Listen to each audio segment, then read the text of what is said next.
పిల్లల బిహేవియర్ మీద కొద్దిగా అనుమానం రావడం జరిగింది. కానీ సుమారు 4 నెలల పాటు ఎటువంటి క్లూస్ రాలేదు.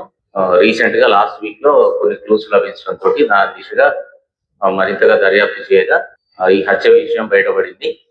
దీంట్లో ఈ అంజు అనే మహిళకు చిన్న కూతురు ఎవరైతే ఉంటుందో ఆ అమ్మాయి మైనర్ కాబట్టి పేరు చెప్పడం కుదరదు.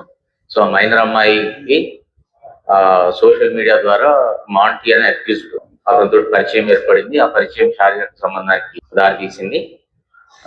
కాకపోతే మైనర్ అమ్మాయి కావడంతో వాళ్ళ తల్లి ఇచ్చిన ఫిర్యాదు మేరకు 2024లోని జవహర్ నగర్ పిఎస్ లో పోక్సో యాక్ట్ కేసు నమోదైంది ఆ అబ్బాయి మీద.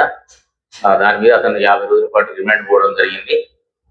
తదనంతరం జైలు నుంచి వచ్చినాక కూడా ఆ అమ్మాయితో రిలేషన్ కంటిన్యూ చేయడంతో మరొక సందర్భంలో బొలారం పిఎస్ లిమిట్స్ లో మళ్ళీ శారీరకంగా కలిసి తెరవడంతో వాళ్ళ మదర్ ఇచ్చిన కంప్లైంట్ మీద మరో కేసు రిజిస్టర్ అయింది. దాని మీద మరోసారి అరెస్ట్ అయిండు.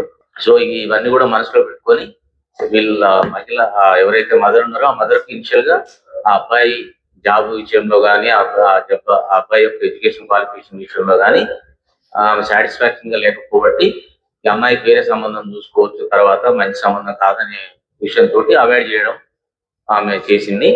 దాన్ని మనసులో పెట్టుకొని వీళ్ళిద్దరు కూడా వీళ్ళ మదర్ ఉన్న రోజులు వీళ్ళకు మ్యారేజ్ చేసుకోవడానికి ఇబ్బంది అవుతుందనే ఉద్దేశంతో ఆమెను చంపేయాలనేటటువంటి నిర్ణయానికి వచ్చి దానికి అనుగుణంగా వాళ్ళు ప్రణాళిక సిద్ధం చేసుకున్నారు. దానిలో భాగంగా మే 2025 12వ తారీఖున ఆ మహిళ కుక్కుగా పనిచేస్తుంటుంది. ఆమె మార్నింగ్ వెళ్ళి ఈమె ఆఫ్టర్నూన్ 1 o'clock వస్తుంది. సో ఆమె అదే విధంగా పెద్ద కూతురు డిమార్ట్ లో పనిచేస్తుంది. ఆమె ఎర్లీ మార్నింగ్ వెళ్ళిపోతే ఈమె కుకింగ్ కొరకు బయటికి వెళ్ళినప్పుడు ఇతనికి ఫోన్ చేసి పిలిపించుకోవడం జరిగింది మాంటీని. ఈ చిన్న అమ్మాయి మాంటీ అనే అబ్బాయి ఇద్దరు మాత్రమే ఇంట్లో ఉన్నారు. ఈ మహిళ యాసిడ్ గా 12 గంటలకు తన పని చేసుకొని ఇంటికి రావడం జరిగింది. రాగానే ఈ చిన్న అమ్మాయి డోర్ క్లోజ్ చేసి ఈ ముందే వీళ్ళు సిద్ధం చేసుకున్నటువంటి ఆ వెజిటబుల్ నైఫ్ తోటి ఈ మాంటీ అనే అక్యూజ్డ్ ఆమెను స్టాబ్ చేయడం జరిగింది. ఎప్పుడైతే ఆమె చనిపోయిందని నిర్ధారించుకున్న తర్వాత ఆ డెడ్ బాడీని ఇంట్లోనే బెడ్రూమ్ లో బెడ్ కింద జరిపి దాచిపెట్టడం జరిగింది. ఎవరో ఫోన్ చేసి వెళ్ళింది, అమ్మ ఎవరితోటి వెళ్ళిపోయింది, 4 రోజుల దాకా రానన్నది అని చెప్పడంతో ఆ పెద్ద అమ్మాయి కూడా నమ్మింది ఆ విషయాన్ని. ఈవినింగ్ వరకు కూడా వీళ్ళకి డెడ్ బాడీని బయటికి తీసుకెళ్ళడానికి పరిస్థితులు అనుకూలించలేదు.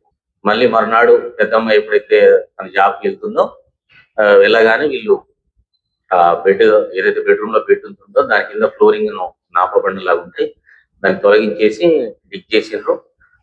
3-4 feet వరకు డిగ్ చేసేసి బయటకు వెళ్ళి విశాల బజార్ లో 2 సిమెంట్ బ్యాగులు కొనుగోలు చేసి వచ్చి సిమెంట్ తోటి వాటర్ కలిపి దాన్ని ఫిల్అప్ చేసేసారు. మళ్ళీ యథావిధిగా నా బండలు పెట్టడం జరిగింది.